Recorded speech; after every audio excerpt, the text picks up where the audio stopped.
Засгийн газрын 2025 оны төмөр замын салбар зам баригчтай холбоотой зарим арга хэмжээний тухай 21-р тогтоол.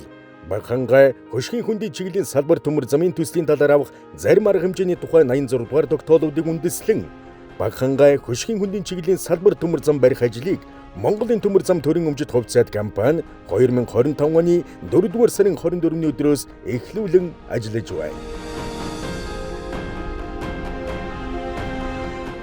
Бахангай хөшгийн хүндийн чиглэлийн салбар төмөр зам нь дэлмэл уртаараа 152.2 км, голын дааз 25 тонн.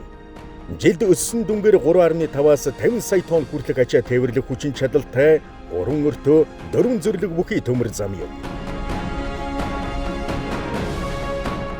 Төслийн 1-р үе шатны барилга усралтын ажлыг 9-р сарын 26-ны өдөр дуусгахаар төлөвлөсөн ба төслийн доод бүтцийн газар шорооны ажлыг дотоодын нийт 63 аж ахуй нэгж байгууллагын 2748 инженер техникийн ажилтан 1453 машин механизм хоног төхөөрөмжөөр бүтээн байгуулалтын ажлыг гүйцэтгэж байна. Доод бүтцийн нийт ажлын явц 60% гүйцэтгэлтэй байна. Үүнээс замын доод бүтцийн газар шорооны ажил 66%, дөрвөлжин хоолойн ажил 48.3%, дугуй хоолойн ажил 73%, дам нурууд гүүрийн ажил 65% тус гүйцэтгэлтэй байна. Гүүрэн байгууламжийн барилга усралтын ажлыг 5 байршил гүйцэтгэж байна.